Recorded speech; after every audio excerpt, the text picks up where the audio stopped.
We are live, ladies and gentlemen. Welcome to another episode of the Heron's Haven podcast. This is Sofo Soccer, and today we're going to be doing the preview to Inter Miami versus Nashville in the 2024 MLS Regular Season Match Day 10 tomorrow, Saturday, April 20th. Now, we're going to talk about a couple of things today. Some of the player injuries, or players, I guess, hopefully returning back to the full first team soon. We're going to be talking a little bit about Nashville, my prediction for the game, and my predicted starting lineup. And but first, before we do all that, we're gonna talk about a little bit of what happened last time out at in the MLS regular season. So, of course, everybody knows we have been knocked out of the CONCACAF Champions Cup. We played against Monterrey. We lost.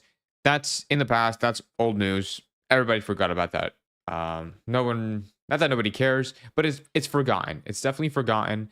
And we are now focused purely on the MLS season and winning MLS Cup, winning the Eastern Conference, whatever honestly we could do. So last time out, we did play in the MLS. It was against Sporting Kansas City. And we did take that win. 2-3 was the win. Honestly, it was a very good game. Very, very good game from Inter Miami.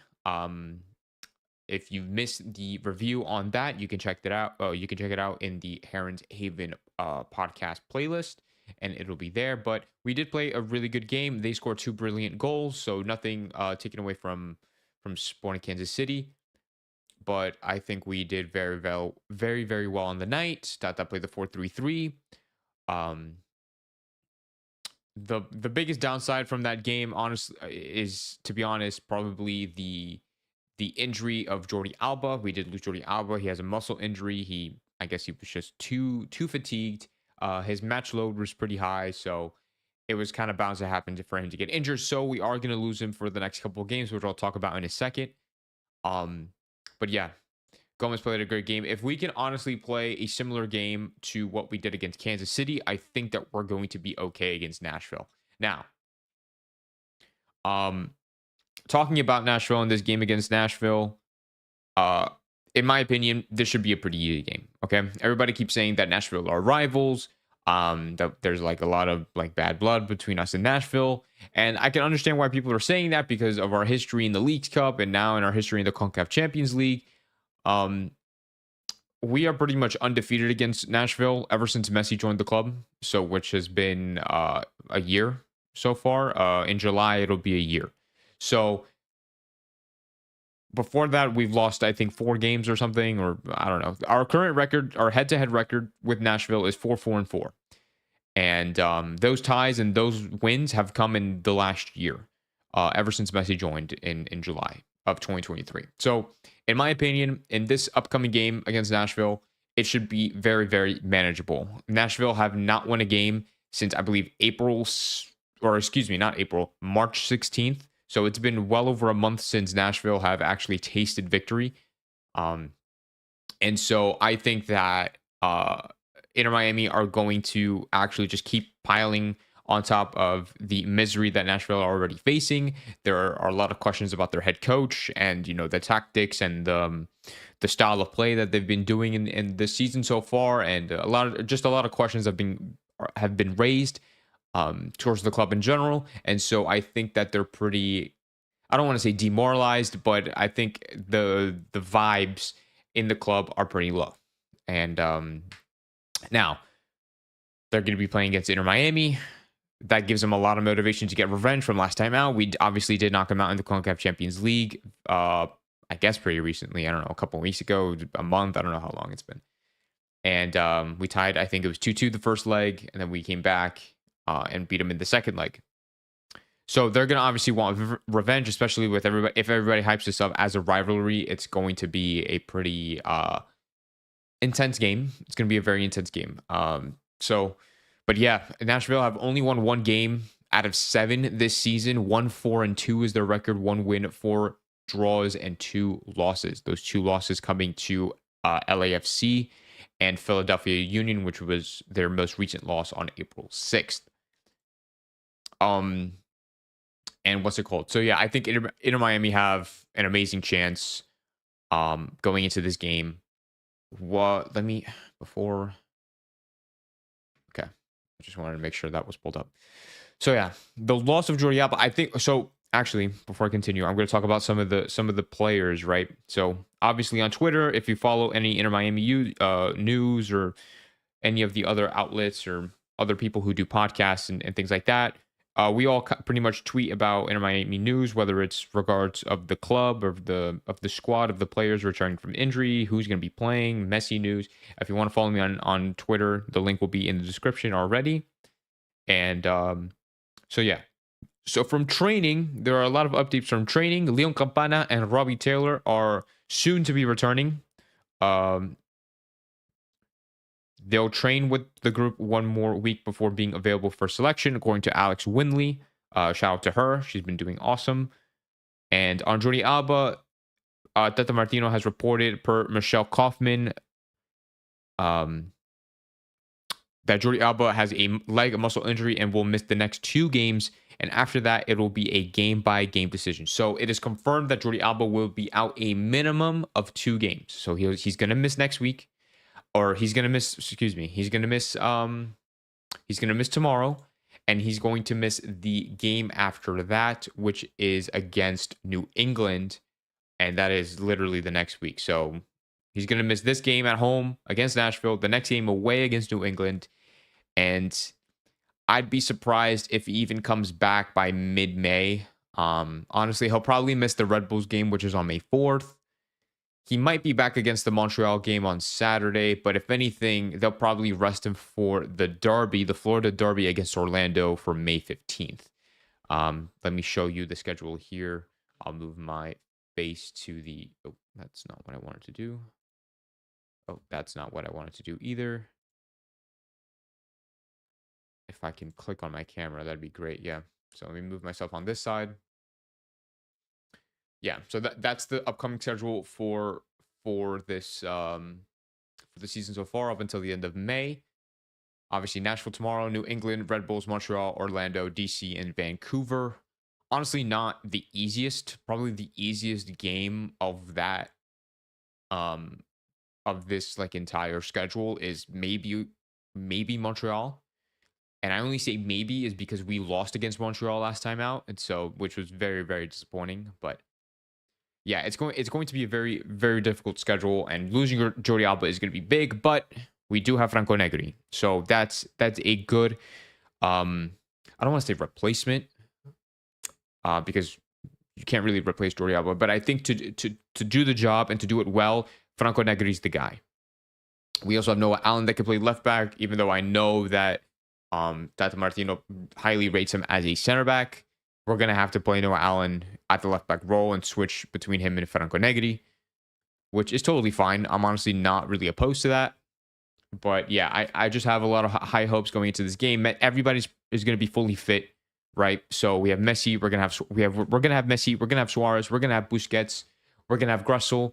Redondo's obviously not back yet, but we're gonna have Gomez. We're gonna have Aviles, Freire, Chelo, Calendar. Pretty much, we're literally going to have an entire starting 11 minus the injuries that we've already had, including Federico Redondo, including Robert Taylor and Kritsov and Robinson and Campana, Frey, Farias, all of them, right? I really hope that Leo Campana and Robbie Taylor can come back to the active squad pretty soon and start playing games. I'm pretty sure I'm pretty sure both of them had like hamstring injuries. So it's going to be, it was obviously going to take a while, but they're probably not going to be back until sometime next month, which is totally fine. So they're probably going to miss the next game and hopefully be back. I think it's against the Red Bulls. So, which is going to be huge. We're going to definitely need all the help we can get against the Red Bulls, especially after the embarrassing display that we've had against them earlier in the season. But yeah, and so for the starting 11, let's talk about the potential starting 11, right? I don't have a graphic or anything, but pretty much what we've had last time out is what we should be going in the game, right? So no Jordi Alba in the back 4, right? But in goal, we can put Calendar. Honestly, we can put in Dos Santos. I honestly wouldn't mind playing Dos Santos. There's been a lot of negative talk against Calendar recently. but I don't think Tata Martino is going to be benching Calendar, especially against Nashville for Dos Santos. No offense to Dos Santos. Dos Santos is a great keeper. I just don't think he's going to be benching Calendar, especially in a game, like I said, against Nashville. So, but the back four, Chelo's going to be on the right, Aviles, Freire, and Negri on the left. I think is a solid back four. In the midfield, Ruiz, Busquets, Gressel. Can't really get any better than that, besides Redondo and all them. Honestly, I was gonna say I could definitely see, because I don't know how he views Cremachi, right? So whether he plays Ruiz or whether he plays Cremachi, um, I think it's just going to be all depending on him. Honestly, we don't know how well Cremachi is doing. Like, he's obviously been implementing Cremachi more into the team as a substitute, which is great. He's coming back from a pretty long injury. I believe he was out. Well, he was out during the preseason, but he hasn't really played in like 3 months or so. So just kind of putting him as a starting 11 without fully knowing that he's fully fit is a big risk. But playing Cremachi is going to be huge, I think, in this game, especially if there's a substitute for either Gomez, Ruiz, or Gressel. Cremachi, I think, is the man for the job. And then, yeah, up top, Luis Suarez, Messi. And then if he's going to play Gomez again on that left wing, I honestly don't mind it at all. I think Gomez did very, very well on that left wing against Sporting Kansas City last time. So, which is great because he already is an attacking-minded player, and him playing an even more attacking-minded role in a left wing position rather than a cam or an attacking center mid. I think that leaves more options in the center mid positions to have other players like Ruiz, like Gressel, so we can play them all pretty much at the same time, right? Without really risking any opportunities to leave gaps in the midfield, right? Because even if Gomez were to track back, we could still switch to a 4 midfield, right? And then Gomez would play sort of like a left mid, and then Ruiz and Busquets can play in like a double pivot type with the 2 CDMs. I think that'll definitely work. But honestly, I really have high hopes for this for the rest of this season. I'm gonna be honest. If everybody can stay fit, if everybody can stay healthy, and that's including Suarez and Messi, because especially Suarez, I feel like at some point Suarez is gonna hit us pretty hard with an injury, and I don't want to jinx it. I'm knocking on wood. But he's been playing pretty much every single game. He's been playing for pretty much the entirety of the 90 minutes. And I feel like what happened to Jordi Alba, what happened with Messi, is going to happen with Suarez at some point. I'm hoping that he's taking it easy during training, and isn't really pushing himself too hard. Because losing Suarez now at this point is going to really hinder us. Like, if we lose Suarez before we get Campana and Taylor back, it's going to be very difficult. Even though we do have Leo Afonso, I think that, not that Leo Afonso is unreliable, but he's young. He needs development. He needs time. He still needs experience at this level. And I think that somebody like Suarez already has. Obviously, he has the experience. He has the skill to be relied on and to have a high expectation. With Leo Afonso, there's going to be a lot of pressure if he does actually switch to that starting role. So let's just really hope that Luis Suarez doesn't get injured anytime soon, unless we have the replacements like Robert Taylor and like Leo Campana.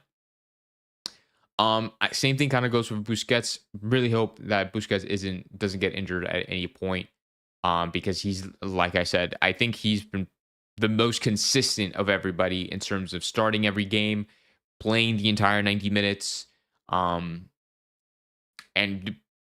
always playing really well. I mean, a lot of people come at him for, not running up and down the field, but literally, what can you expect from Sergio Busquets? I say it in pretty much every podcast, so I don't want to get too repetitive here. But yeah, he's pretty much the heart and soul of the team, and I really hope we don't lose him, especially at this point where we have a bunch of injuries in the midfield. So if he's gonna get injured at some point, wait until we get everybody else back. So, but yeah, hopefully we can see a better game from Aviles.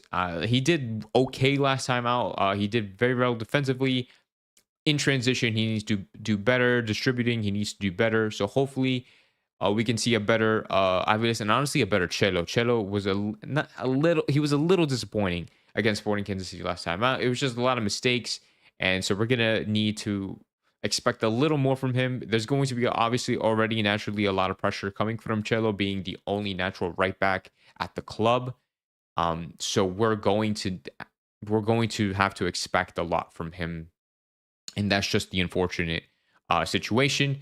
So Shelo is really going to have to perform 110% every single game, which he should already be doing, but it's just even more pressure because we don't really have somebody to rest him. But I think now that we're out of CONCACAF Champions Cup, now that we don't have MLS Cup to worry about, now that because I don't think any MLS team is playing an MLS Cup. Like I forget the rules on that. I know that all the lower teams are playing an MLS Cup, but I think like one or two clubs, like I think those who aren't playing in Leagues Cup are playing in MLS Cup. I have no idea how that rule is, but regardless, we don't have to ever worry about MLS Cup until they for some reason change the rule again, which is fine. And Leagues Cup, it's not that we have to worry about Leagues Cup, but it's just a small tournament, and I honestly would prefer. I would much rather not win Leagues Cup and win MLS Cup. Like I don't, not that I don't care about Leagues Cup, but it's like I would just much rather win the Eastern Conference than win Leagues Cup. I would much rather win even both Eastern Conference and MLS Cup over the Leagues Cup. So not that I don't prioritize Leagues Cup, I just think we need to really lock in on MLS success and just prioritizing ourselves as being a very competitive MLS team, and not worry about being the best team in America, because literally I think the club has been prioritizing the wrong things this entire time, and just we need to prioritize being a very competitive team in the MLS. So yeah, and I think going into the prediction, we're gonna keep. I'm gonna wrap this up. This is gonna be the last bit. We're gonna just talk about the predictions a little bit against Nashville, or talk about a little bit about Nashville, and then we'll go into with the prediction. So with Nashville's team, like I said, they've been doing really, really poorly in the MLS season so far. And what's it called? Let me pull up the note that I had on them in regards to their players. Yes. So their coach, Gary Smith, said on Thursday that he expects their player Boyd and Leo, to be quote unquote part of the equation against Inter Miami. Zimmerman and Moore have been active in training and quote aren't a million miles off. But Smith thinks Saturday might be a push for the United States internationals. So the fact that they're going to be losing Zimmerman, the fact that Zimmerman's not going to be playing, the fact that Moore is not going to be playing is going to be key for us, right? Let me pull up the last time that or the team that Nashville played last time against Philadelphia. So this was their team, right?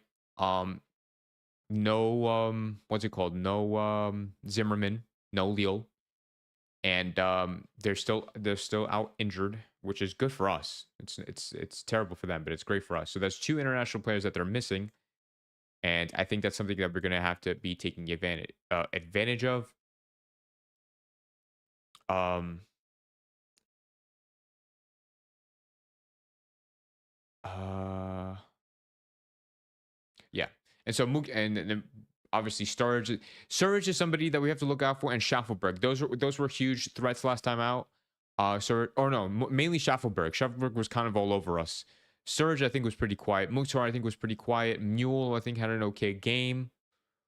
McNaughton almost broke Lionel Messi's leg that last time, so we really got to look out for him. But look at this team, guys. Like, you can't look at this team and say that this is a threatening team. And this is no disrespect to any Nashville fans, but this is not a threatening team against a present day, a fully fit Inter Miami side. We're gonna have our entire starting 11, except for Jordi Alba.